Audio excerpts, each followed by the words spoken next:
3 solar cycles ago, I watched the Terran species turn our most elite battle formation into cosmic dust. Today, as I record this testimony for the High Command archives, my claws still tremble when I recall that day. My name is Vorth Ka, former strategic commander of the Hegemony's 4th Battle Fleet. I say former because, well, after what happened at the Proxima Gate, nobody wanted to promote the fool who underestimated a species that barely had interstellar travel for 2 centuries. The humans called it the Battle of Proxima Gate. We called it the day our empire learned to fear bipedal mammals with anger management issues. Let me set the stage for you, because context matters when you're explaining how a supposedly primitive species made the galaxy's most feared military force look like hatchlings playing with toys. The hegemony had been expanding for over 4,000 cycles, consuming worlds, enslaving species, building an empire that stretched across 17 sectors. We were unstoppable. We were inevitable. We were, as it turns out, magnificently wrong. The humans had been on our radar for exactly 47 cycles. Long enough for our xenobiologists to classify them as aggressive but manageable, our strategists to label them technologically inferior, and our politicians to mark their worlds for resource extraction and population control. Standard operating procedure for any species that refused to kneel before the hegemony's might. What we failed to understand, and what I'm still trying to wrap my 4-chambered brain around, is that humans don't operate on standard procedures. They operate on spite, stubbornness, and an absolutely bewildering refusal to acknowledge when they're outgunned. The initial contact had gone exactly as expected. Our diplomats, in their infinite wisdom, had delivered the standard ultimatum. Surrender your worlds. Submit to hegemony rule. Provide tribute in resources and population, and we might let some of you live. It was a generous offer by our standards. Most species got 30 planetary rotations to consider their options. The humans responded in 12 hours. Not with surrender. Not with negotiation. Not even with a polite decline. They responded with what I later learned was called a strongly worded letter, though their translation protocols seemed to have difficulty processing some of the more creative phrases. Something about what the humans suggested we do with our ultimatum would have been physically impossible for most carbon-based life forms. Then they started building weapons. Admiral Keth Nor, may his scales rest in peace, commanded the 4th Battle Fleet. 237 vessels, each one capable of glassing a continent. We had dreadnoughts that could crack moons, fighters that moved faster than most species could think, and enough firepower to sterilize a dozen worlds without breaking stride. Keth Nor had conquered 43 star systems and never lost a single engagement. He was absolutely certain the humans would surrender the moment our ships appeared in their space. That confidence lasted exactly 4 minutes and 17 seconds after we dropped out of hyperspace at the edge of the Sol system. The humans were waiting for us. Not hiding behind their planets, not cowering in their installations, not sending desperate transmission pleading for mercy. They were waiting in formation, their ships arranged in what our tactical computers immediately flagged as a suicide formation. No retreat possible, no escape routes, nothing but a head-on charge toward certain annihilation. Keth Nor actually laughed when he saw their deployment. I remember it clearly because it was the last time I heard him laugh about anything. Look at them, he said, his mandibles clicking with amusement. They've arranged themselves like sacrificial offerings. How considerate. Their fleet was pathetic by our standards. Maybe 60 ships total, most of them barely qualified as military vessels. Converted cargo haulers with weapon pods welded to their hulls, civilian ships bristling with makeshift armor, and what appeared to be mining equipment repurposed for combat. It was like watching children arm themselves with kitchen utensils to fight a professional army. Then we detected their energy signatures. The first thing our sensors picked up should have been impossible. Every human ship was broadcasting at maximum power, their engines running hot enough to trigger our radiation warnings. They weren't trying to hide, weren't attempting stealth, weren't showing any tactical sense whatsoever. They were announcing their presence like they wanted us to know exactly where they were. "Sir," reported Tactical Officer Zef2, his voice carrying a note of confusion. "The human vessels appear to be overloading their power systems." "Suicide run," Keth Nor concluded immediately. "They plan to ram us, primitive but predictable. That was our first mistake. Assuming humans were predictable, the engagement began when we were still 3 light minutes out from their formation. Standard protocol called for a maximum range bombardment, followed by fighter sweeps to clean up survivors. Simple, efficient, and utterly devastating to any normal opponent. The humans opened fire first. Their weapons were crude by our standards. Kinetic projectiles, chemical explosives, some basic energy weapons that wouldn't have troubled our shields under normal circumstances. What made it interesting was the sheer volume of fire they managed to generate. Every ship in their formation was shooting everything it had, filling space with enough ordnance to outfit a small army. It was like being attacked by an angry swarm of insects. Individually harmless, collectively annoying, and absolutely relentless. Our shields absorbed the initial barrage without difficulty. A few lucky hits managed to penetrate our outer defenses, but nothing that caused more than cosmetic damage. Nor was still smiling when he gave the order to return fire. Target their command vessels first, he instructed.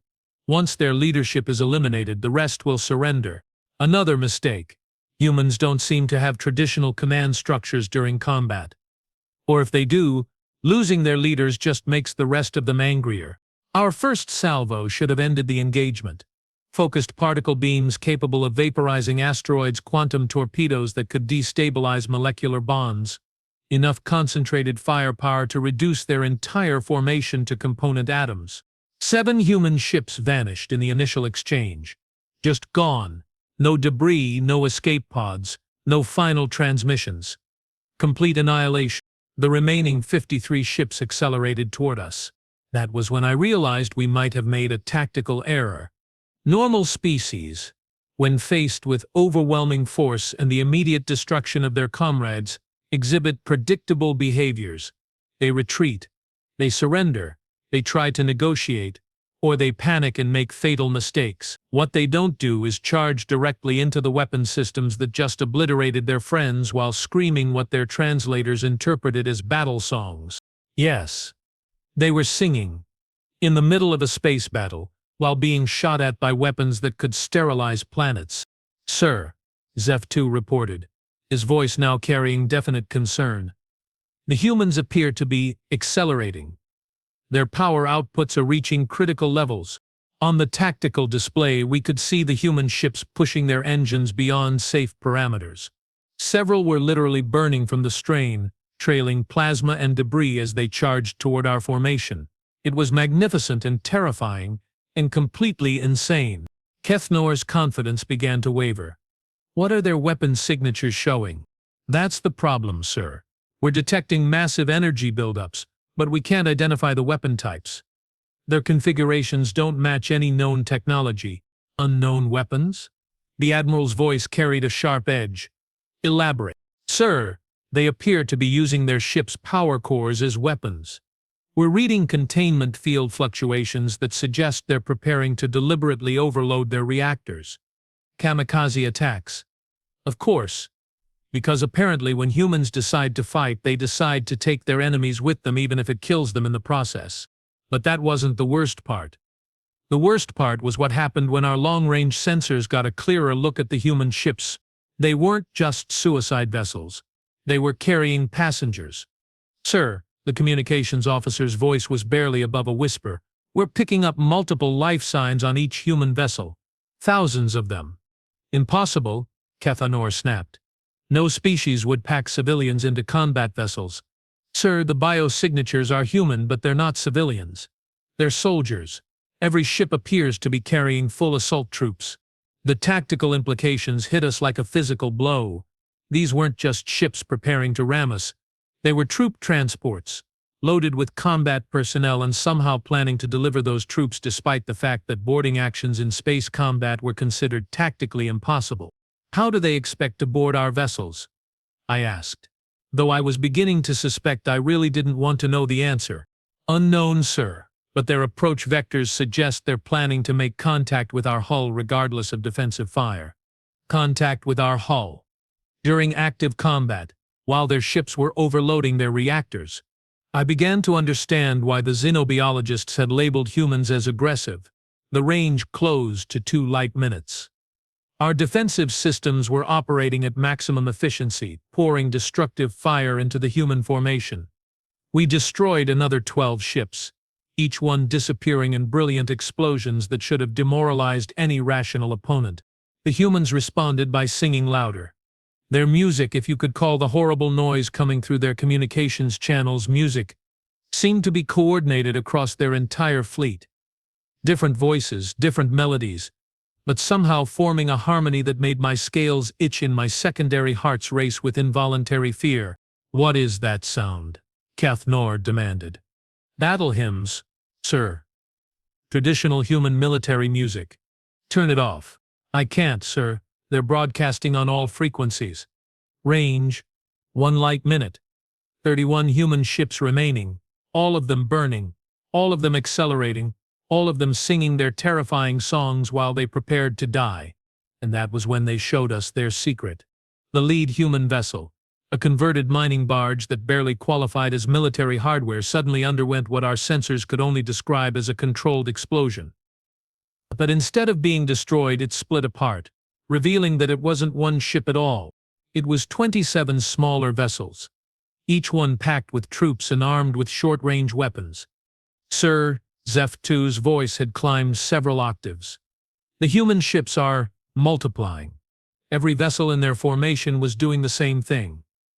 What we had identified as 60 ships was actually over 400 individual assault craft, all of them hidden inside larger shells designed to look like standard vessels. It was the most elaborate deception we had ever encountered, and it was working perfectly.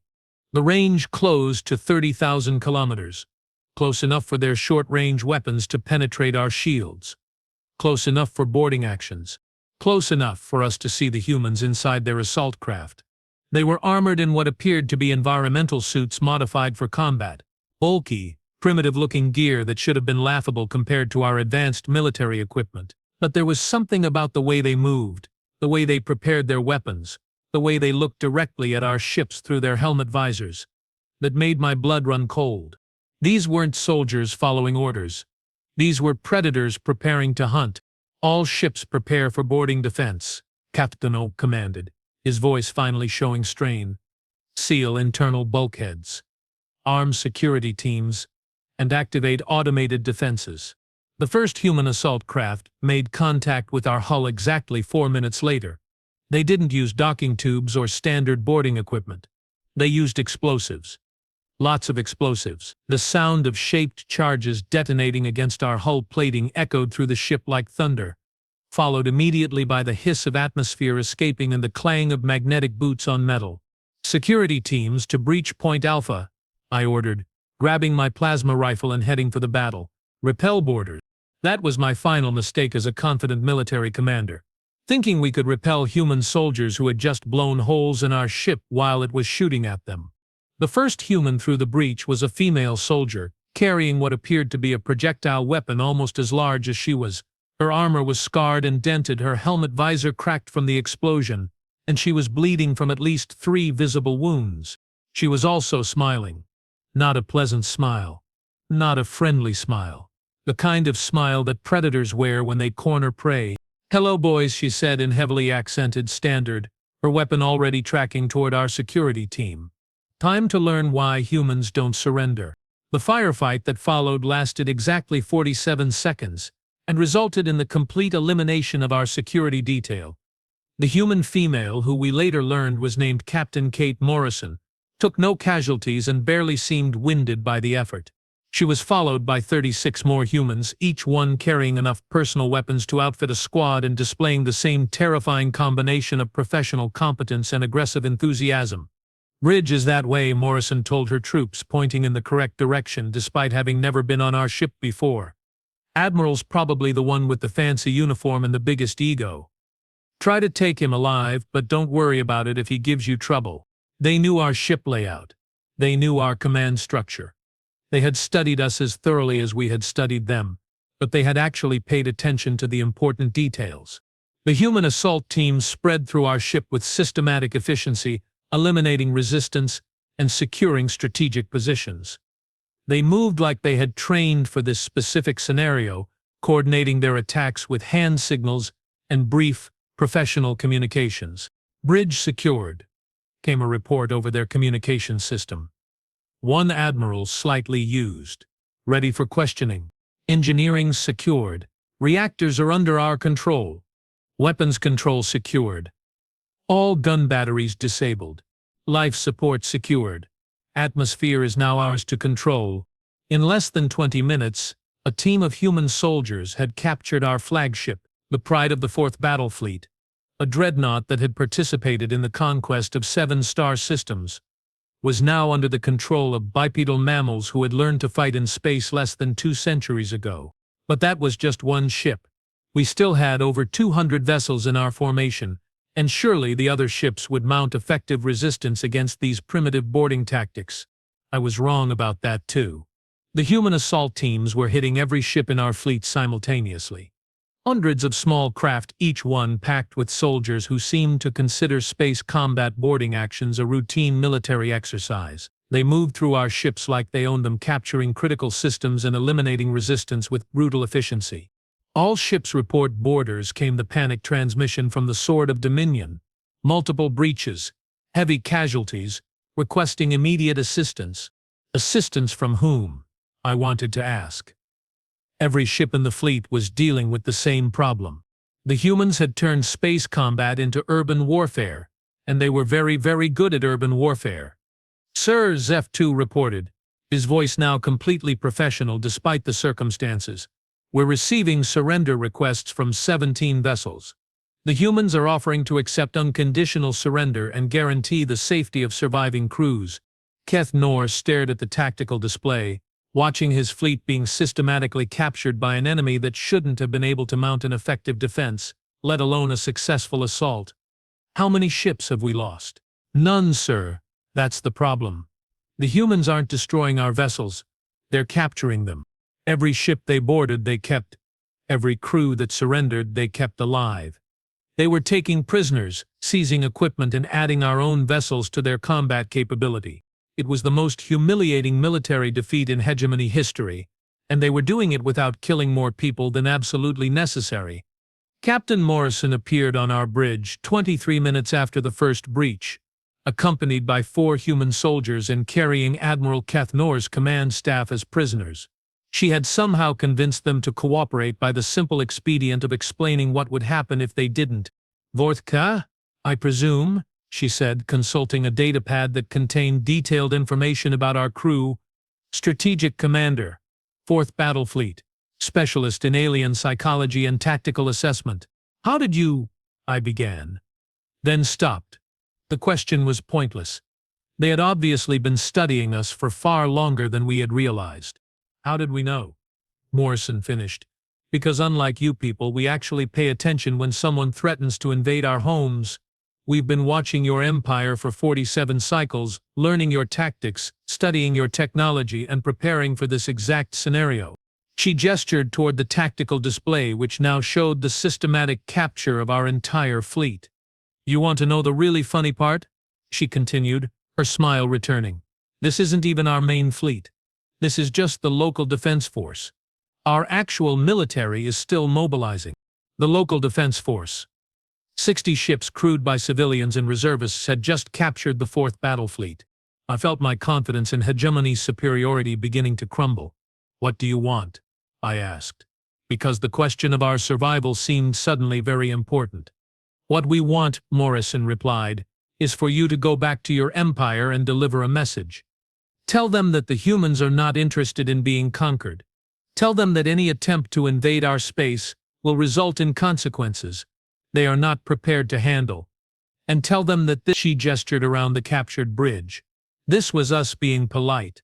Being polite, they considered the capture of our entire battle fleet a polite warning. I was beginning to understand why the other species in this region had been so reluctant to provide intelligence about human capabilities.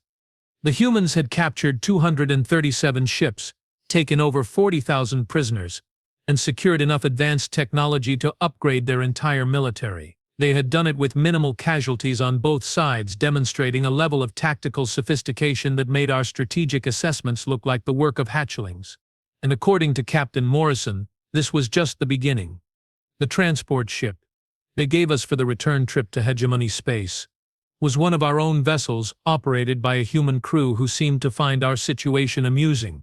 They were professional and courteous, but there was an undercurrent of confidence that made it clear they considered us completely defeated.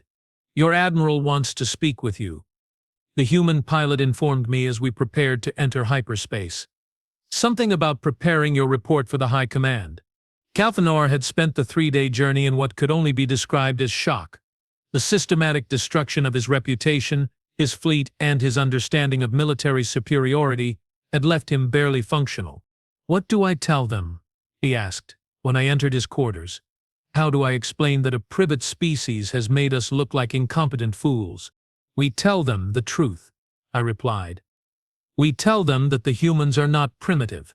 We tell them that they have been preparing for this war longer than we realized, and we tell them that our current strategic doctrine is completely inadequate for dealing with an enemy that considers suicide attacks a valid tactical option." "They'll demand detailed analysis," Kalfanor said. "Combat assessments, technological evaluations, strategic recommendations." "Then we give them detailed analysis," I said. "We tell them that human individual soldiers are more capable than our best troops. We tell them that human ships are designed for close-quarters combat in ways we never anticipated. We tell them that human psychology is fundamentally different from every other species we have encountered. And then we recommend that the High Command reconsider the wisdom of expanding into human space." Kalfanor stared at me with all 4 eyes. "You want us to recommend retreat? From a species that barely has interstellar capability?" "I want us to recommend survival," I corrected. "Because if this was their local defense force, if this was them being polite, then I really don't want to see what happens when they decide to get serious." The hyperspace jump back to Hegemony territory gave us plenty of time to review our combat recordings and prepare our report. Every time I watched the footage of human soldiers moving through our ships, every time I heard their battle songs echoing through the corridors, every time I saw them smiling as they fought, I became more convinced that we had encountered something unprecedented in galactic history. A species that actually got better at fighting when the odds were against them. 3 solar cycles later, sitting in my comfortable retirement posting on a peaceful agricultural world, I still wake up sometimes hearing their music. Still remember the way Captain Morrison looked when she explained that capturing our fleet was just a polite warning. The High Command never did authorize an invasion of human space. Something about insufficient strategic value and unacceptable casualty projections. What they really meant was that the humans had scared them. A species that had barely learned to fight in space had made the galaxy's most feared empire reconsider the wisdom of expansion. And that, my friends, was just the opening move of a very long game that the humans had apparently been planning for decades. The humans waited exactly 73 solar rotations before they showed us what getting serious actually meant. I was reviewing agricultural yield reports on Kelt Minor when the emergency broadcast reached our peaceful little colony. My retirement had been blissfully quiet until that moment. No military responsibilities, no strategic planning, no need to worry about species that treated space combat like a recreational activity. The transmission from High Command Central arrived with maximum priority encryption and a security clearance that made my scales itch with remembered anxiety. All former military personnel report for immediate debriefing. Human forces have initiated offensive operations. The humans had stopped being polite.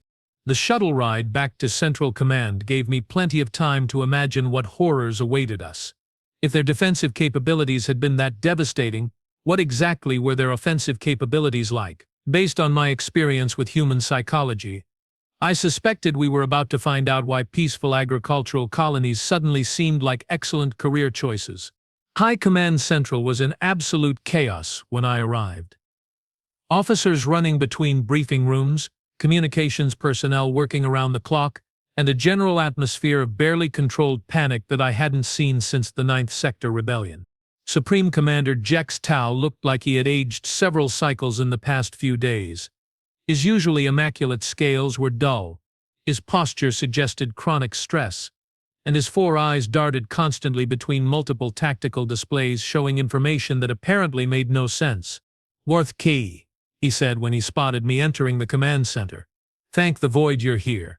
We need someone who actually understands how these mammals think. Sir, my knowledge of human psychology is limited to getting thoroughly defeated by them. Which makes you our leading expert, Kextel replied grimly. Because right now, we can't figure out what they're doing. He gestured toward the main tactical display, which showed a three-dimensional map of our border regions. Red markers indicated human fleet positions, and there were far more red markers than should have been possible. They started moving 4 days ago, he explained. 47 separate fleet formations, each one the size of our 4th battle fleet. They're hitting 17 different star systems simultaneously. 47 fleets, each one the size of the force that had captured our elite 4th battle fleet. Sir, are we certain these are accurate readings? That would represent over 10,000 combat vessels. We're certain, he said, activating a detailed sensor report.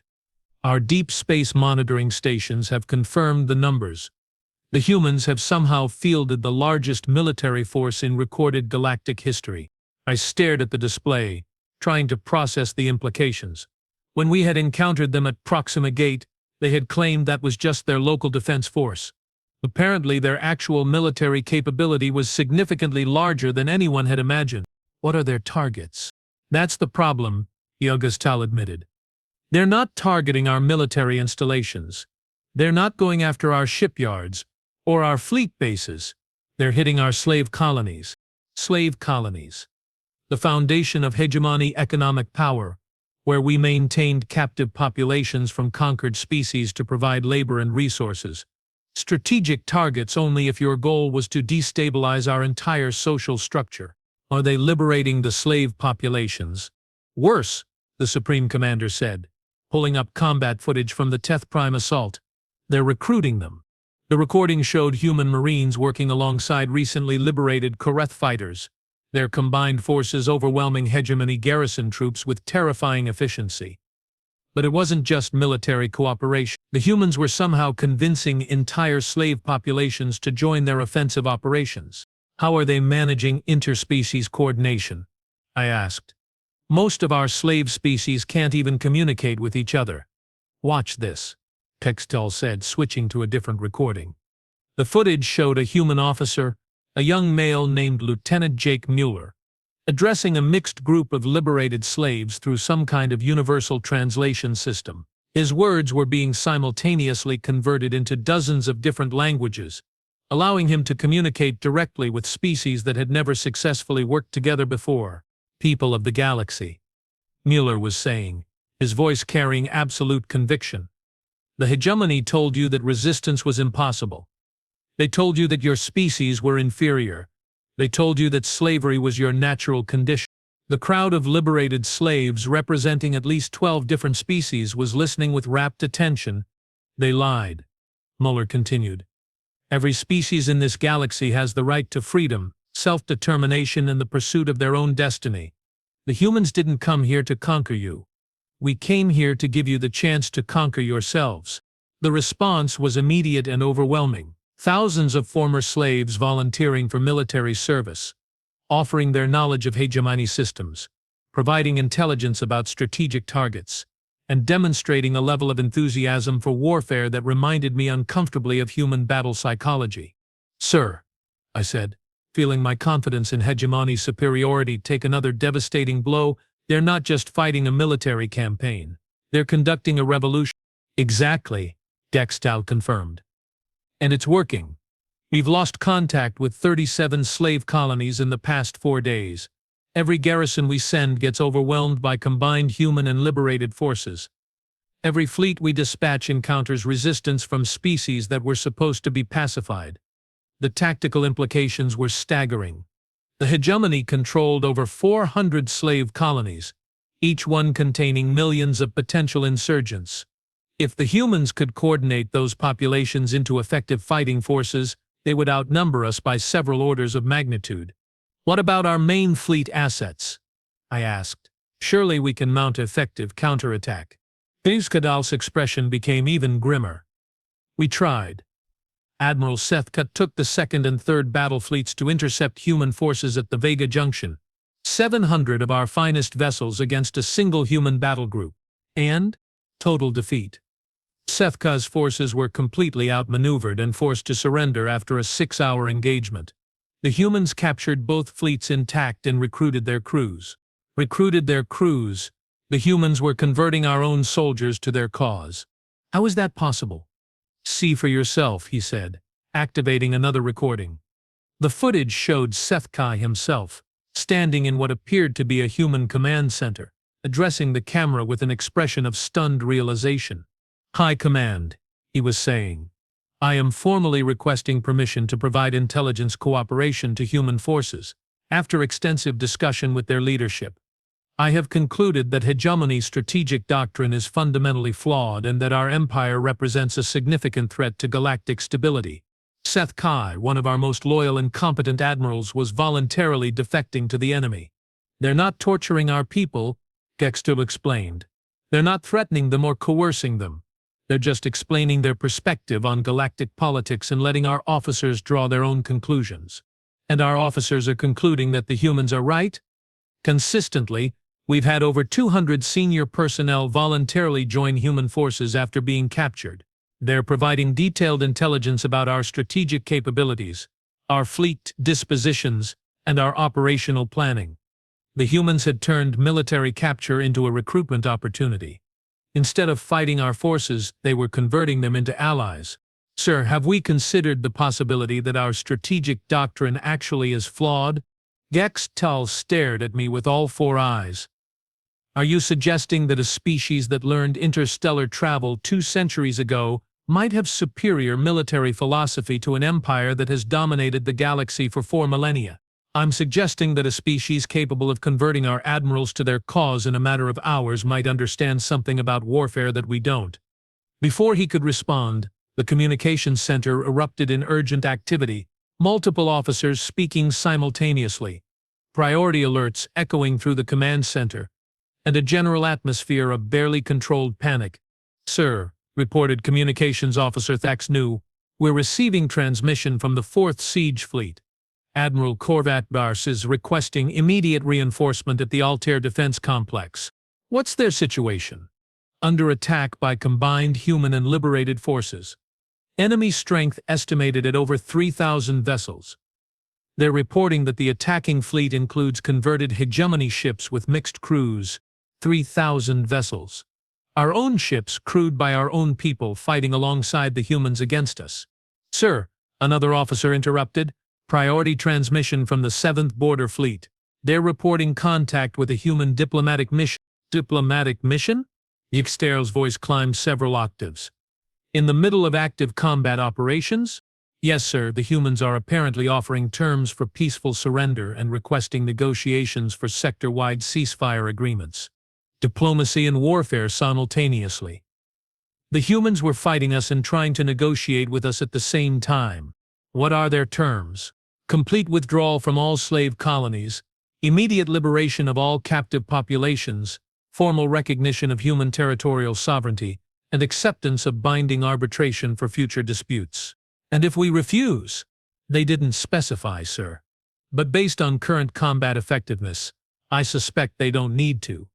Gextul slumped in his command chair, the weight of strategic reality finally crushing his confidence. How many fleets do we have left that haven't been captured or converted? Approximately 40% of our original strength, sir. But those numbers are declining rapidly as human forces continue their offensive operations. 40%. In less than a week, the humans had eliminated or converted 60% of the galaxy's most powerful military force.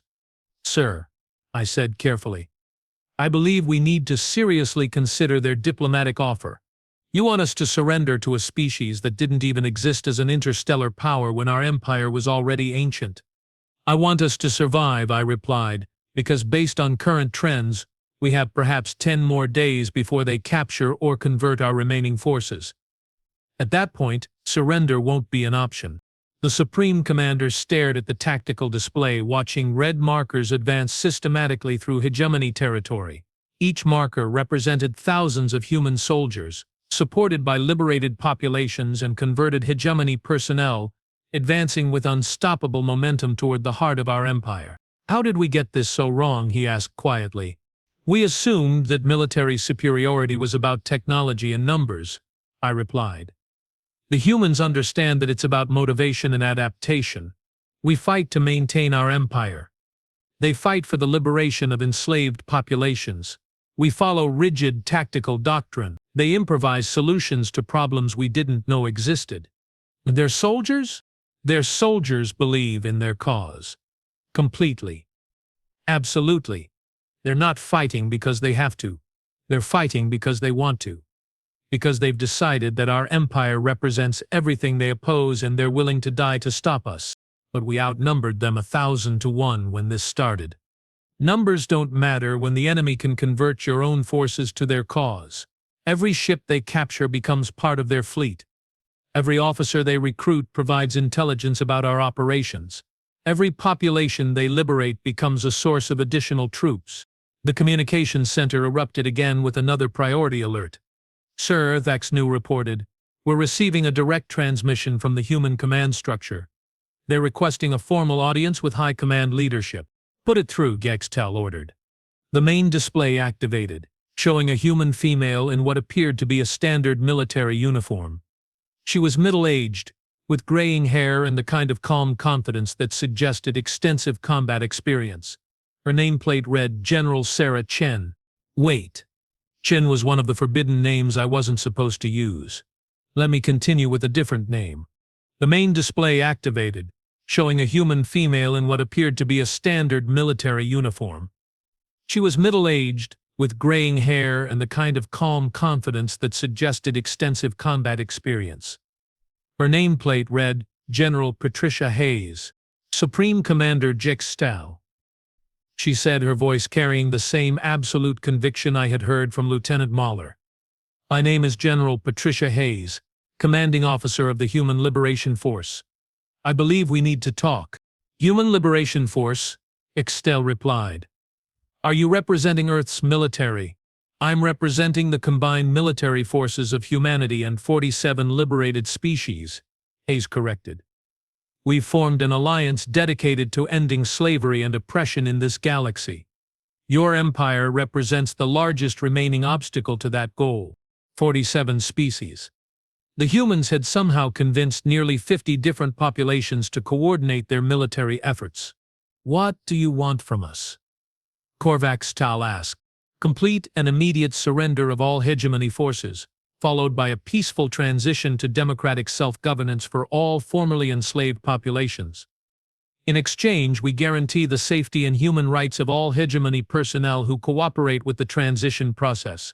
And if we refuse, General Hayes smiled the same predatory smile I remembered from Captain Morrison. Then we continue our current operations until you no longer have the capacity to refuse. You're demanding the complete dissolution of an empire that has maintained galactic stability for 4,000 cycles. We're demanding an end to systematic slavery and oppression. The hegemony's version of stability was built on the suffering of billions of sentient beings.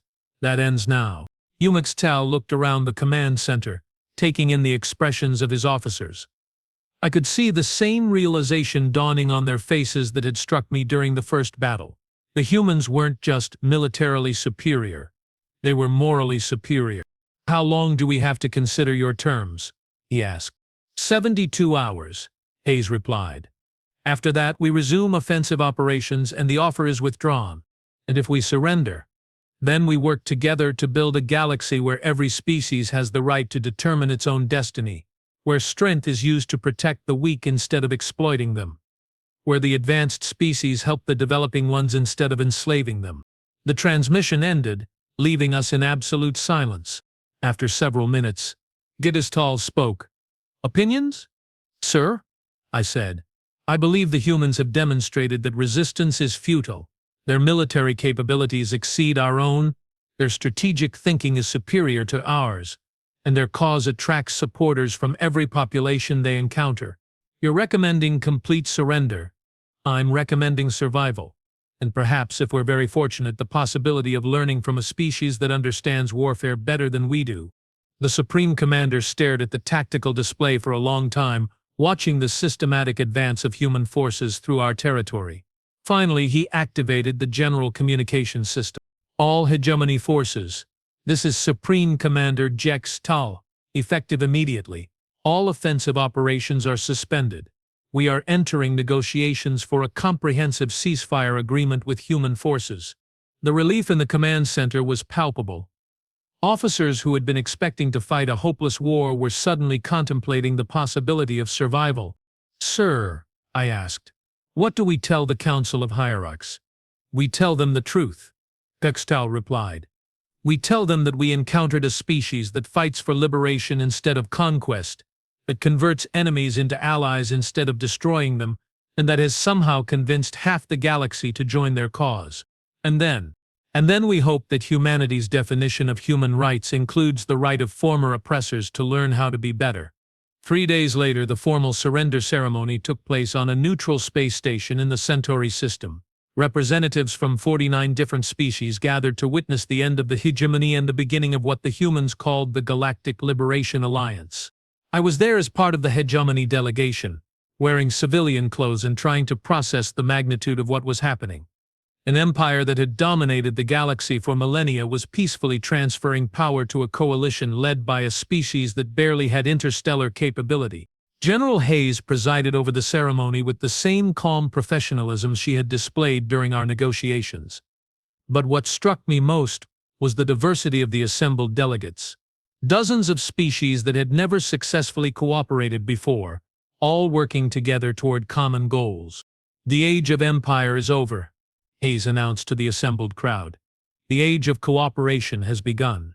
As I listened to her speech about freedom, democracy, and interspecies cooperation, I found myself wondering if perhaps the humans had been right all along. Perhaps strength was meant to protect rather than dominate. Perhaps advanced civilizations should help developing ones rather than enslaving them. Perhaps the galaxy would be better off without the hegemony. Looking back now, 2 cycles after the surrender, I can honestly say that it was. The former slave colonies have become thriving independent worlds. The liberated species have formed productive alliances. Even former hegemony personnel have found meaningful roles in the new galactic order. And the humans? They kept their word about human rights extending to former oppressors. Many of us have been able to contribute to the peaceful transition, sharing our knowledge and experience while learning better ways to use our capabilities. The galaxy is a more complicated place now, with dozens of independent governments and complex diplomatic relationships. But it's also a freer place, where species develop according to their own values rather than imperial directives. The humans taught us that true strength comes from inspiring others to join your cause, not from forcing them to submit to your will. They showed us that the most effective military strategy is to make your enemies want to become your allies. Most importantly, they demonstrated that sometimes the most advanced civilizations are the ones that understand how to learn from their mistakes. The Battle of Proxima Gate was just the beginning. The real victory was convincing an entire galaxy that cooperation was more powerful than conquest. And that, my friends, was a lesson worth learning.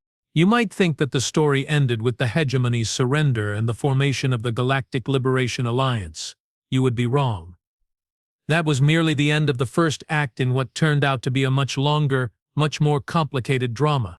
2 cycles into the new galactic order, I was serving as an integration specialist on the world of New Korath, helping former slave populations establish their own governments. It was honest work, meaningful work, and infinitely preferable to planning military campaigns designed to subjugate entire species. The humans had kept their promises about rehabilitation and redemption. Former hegemony personnel who demonstrated genuine commitment to the new values were given opportunities to contribute positively to galactic society. Those who couldn't adapt were provided with comfortable retirement on peaceful worlds where they couldn't cause trouble. I thought I had adapted quite well. I understood democratic principles, respected individual rights, and had developed what I believed was a healthy appreciation for interspecies cooperation. Then the Devourers arrived, and I discovered that my education in human psychology was far from complete. The first reports came from the Outer Rim territories, where our early warning systems detected massive energy signatures approaching from intergalactic space. Ships the size of small moons, moving in formations that suggested a military force beyond anything the galaxy had ever seen. The Devourers, as they called themselves, were an ancient machine intelligence that had consumed 17 galaxies before setting their sights on ours. They didn't negotiate, didn't communicate, and didn't show any interest in conquest or slavery. They simply consumed everything organic and moved on to the next galaxy. Emergency session of the Alliance Council, came the priority broadcast that reached New Korith 3 days after first contact. All available personnel with military or strategic experience report immediately to Central Command.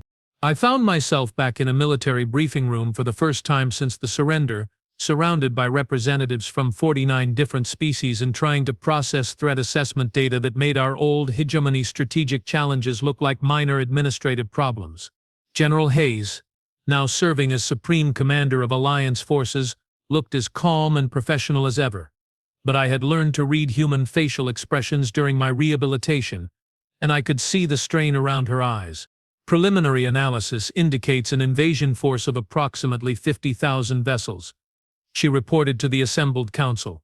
Each ship appears to be equipped with planet-killer weaponry and self-replicating technology. Their advanced scouts have already sterilized 4-star systems in the Outer Rim. 4-star systems. Billions of lives extinguished in a matter of days. What are their apparent objectives? Asked Delegate Thainka from the Korith Republic. Total consumption of organic matter and technological resources, Hayes replied grimly. Based on transmissions from the Atate systems, they strip planets down to their cores and convert the material into additional ships and weapons. Do we have any intelligence about their strategic capabilities? Limited. But what we know suggests they operate on pure efficiency principles. No politics, no negotiation, no complex motivations. They identify targets, eliminate resistance, consume resources, and move on. It was in many ways the perfect enemy for testing the Alliance's capabilities. No possibility of conversion or diplomatic resolution. No moral complexity about the justification for warfare. Just a straightforward existential threat that required military defeat. The humans, of course, had already started planning. Current Alliance military strength stands at approximately 28,000 vessels, Hayes continued, supported by planetary defense networks and mobile fortress installations. Under normal circumstances, we would be significantly outgunned. Under normal circumstances? I asked, because experience had taught me that humans never operated under normal circumstances. Hayes smiled, and I felt that familiar combination of relief and apprehension that I always experienced when humans started looking confident about impossible situations. We've had 2 cycles to study the tactical lessons from our conflict with the hegemony, she explained. Specifically, we've been developing new approaches to asymmetric warfare and force multiplication strategies. Force multiplication. The humans had spent 2 years figuring out how to make their military even more effective than it already was. What kind of new approaches? Asked Delegate Morpheus Rex from the Centauri Federation. Coordinated swarm tactics using converted civilian vessels, distributed command structures that can operate independently under communication blackout conditions, and something we call tactical creativity enhancement. Tactical creativity enhancement? Training programs designed to help Alliance officers think like humans during combat situations. The silence that followed this announcement was profound. The humans wanted to teach other species how to fight with human psychology. Is that advisable? Asked Delegate Quinn Ney from the Vegan Confederacy. Probably not, Hayes admitted cheerfully. But it's necessary. The Devourers operate on pure logical efficiency. They can predict and counter any conventional military strategy. What they can't predict is irrational, creative, and adaptive tactical decision-making. In other words, they wanted to drive the entire Alliance military slightly insane in the hopes that insanity would prove tactically superior to logic. Based on my experience with human combat psychology, this was probably going to work. The training programs began immediately. I found myself assigned to a mixed unit commanded by Captain Lisa Park, a human officer who had distinguished herself during the liberation campaigns. Our unit included Korith warriors, vegan technicians, former hegemony soldiers, and a dozen other species, all trying to learn how to think like humans. The key to human tactical thinking, Captain Park explained during our first briefing, is accepting that perfect solutions don't exist. Every plan will fail. Every strategy will encounter unexpected complications, and every engagement will require improvisation. "So we plan to fail?" asked Lieutenant Zornka, a former hegemony tactical officer. "We plan to adapt," Perk corrected. "We create multiple contingency strategies, maintain flexible command structures, and train every soldier to make independent decisions when communications fail. And if our decisions are wrong, then we make different decisions. The important thing is to keep making decisions faster than the enemy can respond to them." It was the most ridiculous military philosophy I had ever encountered. And after 2 weeks of training, I was starting to understand why it was so effective. Human soldiers didn't follow rigid tactical doctrine because they had learned that rigid doctrine got you killed when facing unexpected situations. They trained to be comfortable with uncertainty, to make quick decisions based on incomplete information, and to treat every setback as an opportunity to try something different. More importantly, they trained to trust their fellow soldiers to do the same thing. In human military culture, Park explained, individual initiative is more important than hierarchical authority. Every soldier is expected to identify problems and solve them without waiting for orders from superior officers. What if their solutions conflict with overall strategy? Then we adapt the strategy. The mission objective matters more than the specific plan for achieving it. It was organizational chaos that somehow produced tactical coherence. Thousands of individuals making independent decisions that somehow added up to coordinated military action. And it worked. The first engagement with Devourer forces took place at the Ragel defense line, where Alliance fleets met the enemy advance guard in what should have been a conventional space battle. The Devourers deployed in perfect geometric formations, their ships moving with mechanical precision to optimal firing positions. The Alliance fleet scattered. Not retreated. Not withdrawn. Not regrouped. Scattered. Individual ships breaking formation and attacking from dozens of different directions simultaneously, each one following a different tactical approach. The Devourers, programmed for logical efficiency, tried to respond to multiple threats by prioritizing targets based on strategic value. But when every ship in the Alliance fleet was operating independently, there were no strategic priorities to calculate. Target their command vessels, the Devourer fleet would decide, only to discover that the Alliance didn't have traditional command vessels. Eliminate their heavy weapons platforms, they would conclude, only to find that Alliance heavy weapons were distributed across dozens of different ship types. Secure strategic positions, they would determine, only to realize that the Alliance wasn't trying to hold any strategic positions. The engagement lasted 17 hours, and resulted in the destruction of 43 Devourer vessels against Alliance losses of 12 ships. More importantly, it demonstrated that machine logic could be defeated by organic unpredictability. Phase 1 successful, Captain Park reported after the battle. The enemy tactical systems can't adapt to truly random strategic behavior. Random strategic behavior? I asked. Every Alliance ship captain received the same mission objective, but no specific tactical instructions. They were told to prevent Devourer forces from advancing toward core Alliance territories, and left to figure out how to accomplish that goal independently. And they all chose different approaches. Completely different approaches. Some ships focused on direct engagement, others conducted hit-and-run attacks, some attempted to disable Devourer vessels for capture, and a few tried to communicate with the machine intelligence to see if conversion was possible. Did any of those approaches work? All of them worked. That's the point. When you have 47 different tactical approaches being implemented simultaneously, the enemy can't develop effective countermeasures. The Devourers, faced with their first military defeat in several million years, adapted their strategy. They began deploying larger fleets with more diverse tactical capabilities, expecting to overwhelm Alliance forces through superior numbers and firepower. The Alliance adapted faster. Phase 2 of the human strategy involved something they called tactical escalation, which turned out to be the military equivalent of escalating pranks. Every time the Devourers developed a countermeasure for Alliance tactics, the Alliance developed more creative tactics. Devourer ships began jamming Alliance communications. Alliance captains started coordinating through interpretive light shows and synchronized ship movements. Devourer forces began targeting Alliance supply lines. Alliance fleets started manufacturing ammunition and spare parts during combat using mobile fabrication units. Devourer tactical systems began predicting Alliance ship movements.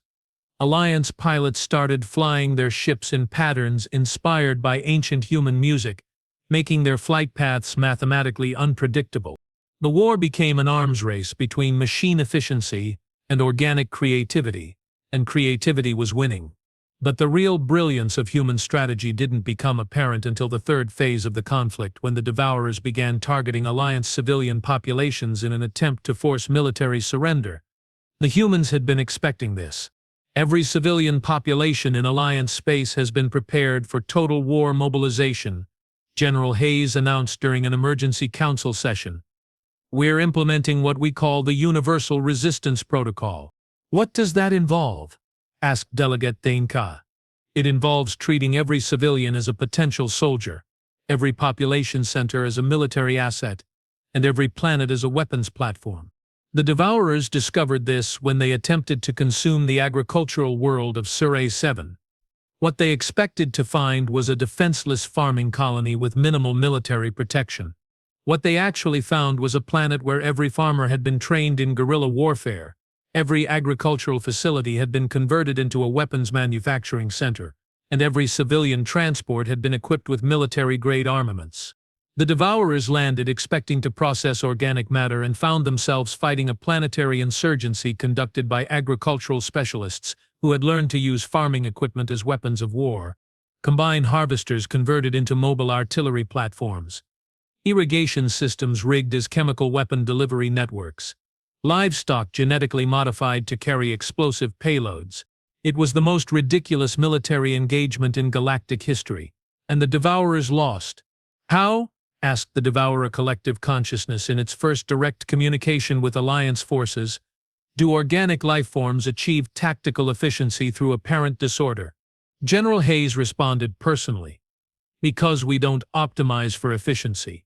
We optimize for adaptability.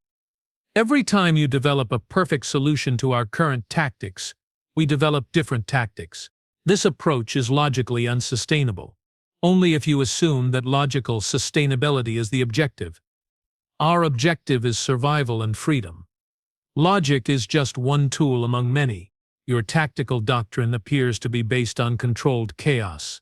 Our tactical doctrine is based on the understanding that chaos is the natural state of the universe. Order is temporary, efficiency is contextual, and perfection is an illusion that gets you killed. The Devourer Collective spent several days processing this information before reaching a conclusion that surprised everyone, including the humans. We request negotiations for technological and strategic cooperation. The war ended, not with military victory but with the galaxy's most advanced machine intelligence asking to learn human tactical philosophy. 6 months later, I found myself attending the strangest diplomatic ceremony in galactic history. The Devourer Collective, having concluded that organic creativity was superior to machine efficiency for certain types of problems, formally requested membership in the Galactic Liberation Alliance. We offer our technological capabilities, announced the Devourer representative, a humanoid construct designed for diplomatic interaction in exchange for education in organic tactical thinking and creative problem-solving methodologies. The former galaxy-consuming machine empire wanted to learn how to be more like humans. General Hayes, now serving as Alliance diplomatic coordinator, accepted their request with the same calm professionalism she had shown throughout the crisis. Welcome to the Alliance, she said. Your first assignment will be helping to establish defensive networks for newly liberated worlds. Your second assignment will be attending mandatory ethics and philosophy courses. We do not understand the relevance of ethics and philosophy to military effectiveness. You will, Hayes replied with that familiar predatory smile. Trust us on this one. Looking back on the entire sequence of events, from the Battle of Proxima Gate to the integration of the Devourer Collective, I'm forced to conclude that humans represent something genuinely unprecedented in galactic history. They're not the strongest species, or the smartest, or the most technologically advanced. What they are is the most adaptable. They treat every problem as an opportunity to learn something new, every defeat as information for improving their approach, and every enemy is a potential ally who just hasn't been properly convinced yet. More importantly, they understand that true strength comes not from perfecting existing capabilities, but from developing new capabilities in response to changing circumstances. The hegemony fell because we assumed that our superior technology and vast military forces made us invincible. We had optimized our empire for maintaining control over known threats, and we couldn't adapt when we encountered something genuinely new. The Devourers were defeated because they had optimized their civilization for logical efficiency, and they couldn't respond to tactics that deliberately embraced inefficiency as a strategic advantage. The humans succeeded because they had optimized their culture for learning from their mistakes, adapting to new challenges, and turning their enemies into friends through the simple expedient of offering them better alternatives to conflict. 3 cycles after the Devourer integration, the Alliance now includes 51 different species plus 1 machine collective, governing over 400 star systems in a complex democratic federation that shouldn't work but somehow does. Humans serve in leadership positions not because they're the most qualified, but because they're the most trusted.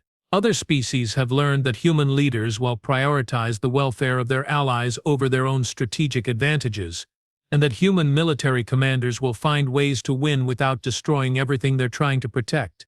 It's the most inefficient government in galactic history, and it's also the most successful. As for me, I've found my role as a cultural liaison specialist, helping newly contacted species understand Alliance principles and integrate into galactic society. It's satisfying work, knowing that I'm helping to build something better than the empire I once served. And occasionally, when new challenges arise, I get to watch humans tackle impossible problems with their characteristic combination of careful planning and cheerful insanity.